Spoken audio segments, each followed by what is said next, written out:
So I got this comment the other day on one of my videos from someone who clearly hasn't watched my Dyspraxia misconceptions and misinformation video.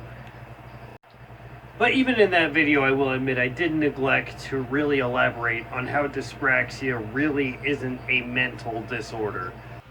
But it is entirely understandable how somebody may get that impression, seeing as how dyspraxia does tend to indirectly affect one's mental state in many ways. As I mentioned in that video, dyspraxia is usually comorbid with many other disorders, including some mental disorders and some other cognitive disorders, as well as various personality disorders. So while yes, dyspraxia itself definitely isn't a mental disorder, it can definitely see some prominence alongside many mental disorders. But even in someone like me, who is really only diagnosed with dyspraxia and no other comorbid conditions, you can kind of see how dyspraxia would negatively impact my mental state in various ways, and that's what I hope to kind of elaborate on in this video. You see, as I've indicated numerous times in my videos, dyspraxia does tend to affect people in a very social way, and that can build towards social anxiety and social isolation, which in turn can lead to depression, which are both very heavily mentally taxing situations. And while yes, a lot of depression and anxiety is heavily based on one's environment, upbringing, or even genetics, it's also important to remember that the dyspraxia also plays somewhat of a part in that. See, even in most environments, even some of the safer ones, you can still see how being somewhat socially disabled or even physically disabled in some way, shape, or form may put you at a severe or even a minor disadvantage and may lead to even more social isolation, even in a relatively safe group to be around. See, one of the many things that doctors, psychologists, and psychiatrists tend to look at when evaluating someone's health, both physical or mental, is one's quality of life. And quality of life is really just how much whatever disorder or disability they have affects their day-to-day life and their daily routine and just how they go about things in day-to-day life. And I'm pretty sure when you go up to the age of 10 or even later without being able to tie your own shoes, or you go most, if not all of your life without the ability to drive, or being increasingly anxious or paranoid whenever you do commandeer a vehicle, you can see how that does affect your quality of life in a very heavily mental and cerebral way. Now, I will admit that we have made various strides, especially in later years, towards mental health acceptance and awareness, as well as physical and cognitive health awareness and all this other stuff. But it's also important to remember that this is still a very recent development. Even as late as the late 80s and early 90s, we were putting people in asylums for what we would now diagnose as autism. And if you ask anyone who's ever been committed to any sort of mental institution or hospital, even for something as simple as borderline depression, you can tell that they're definitely not in the best environment to be in that situation, especially here in the US. I can't say much for the UK because I don't live in the UK, but I know a lot of my viewers do. So if it's the same way over there, please let me know in the comments, because I'm actually kind of interested in that. Now, it's also important to remember that dyspraxia does affect everybody differently, and many people are affected very heavily socially, like even more so than most of us who are more physically affected by dyspraxia, to the point where it's almost impossible to communicate with others, or even just have a video or a channel like this where they can vent their frustration, simply because it's just hard to understand them. And it's easy to chalk that down to being a mental disorder when it may just be more of a verbal thing. But at the same time, that verbal disability plays into a social disconnection which in turn can lead to more mental issues further down along the line.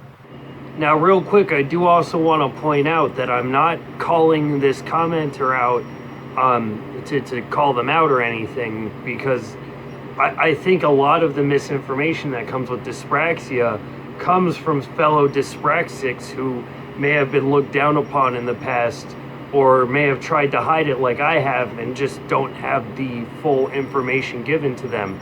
But I do agree that he is mostly right when it comes to dyspraxia alone not specifically being a mental disorder. But just because it specifically isn't a mental disorder, it doesn't discredit the mental implications of said disorder either. And it's important to remember that when looking at something like dyspraxia, all disabilities play a large part in one's mental state. Even something as simple as the flu can put somebody in a deep depression, or something as simple as blindness or deafness can play such a huge role in one's social skills and social hierarchy that it puts them at a mental disadvantage too. And like all things with dyspraxia, or just about anything, the mental implications of dyspraxia aren't all negative.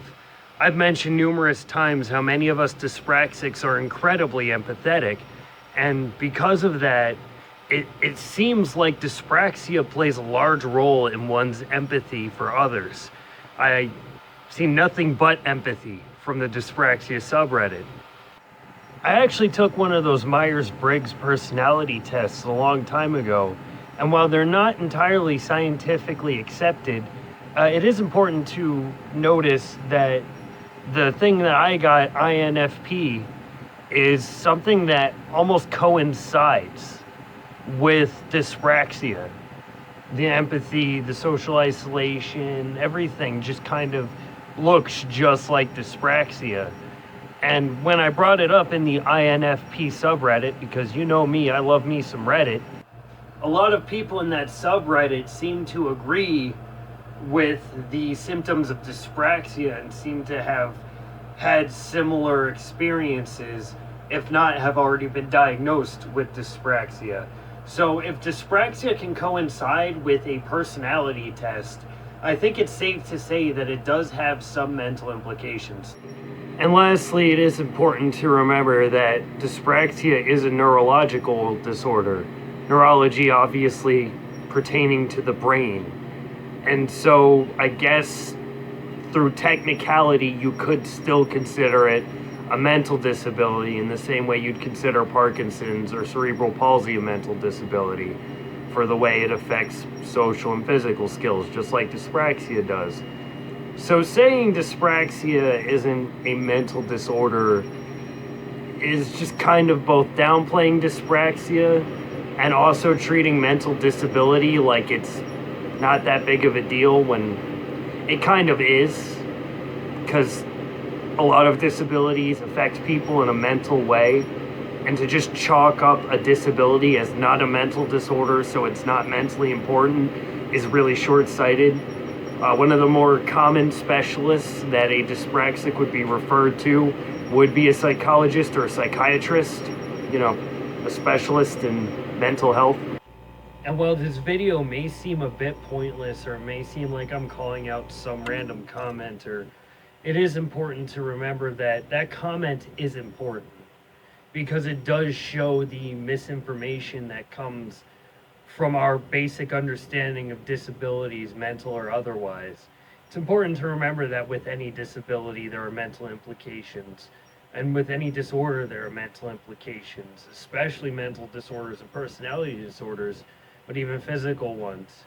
And to downplay one's mental state like that, or to blame the medical field after that video I made, it is just kind of short-sighted. So it is important to have comments like this and to understand where these people are coming from, because the reason why we see mental disability the way it is simply because of the misinformation we've been taught for years, that we actually thought for years.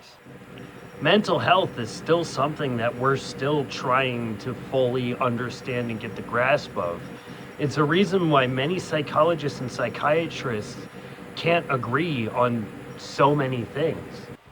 And I don't want anyone thinking that I'm a know-it-all. I mean, I'm definitely willing to revise my videos if need be, and if more evidence and information comes up, I am more than willing to make an update to this video. And to that commenter, I agree with a lot of what you said in that comment too. That's part of why I decided to elaborate so much in this video. And I appreciate your comment, I appreciate your feedback, and I would love to hear more feedback from you guys, because honestly, it really helps drive home the point of how we perceive dyspraxia and other disorders.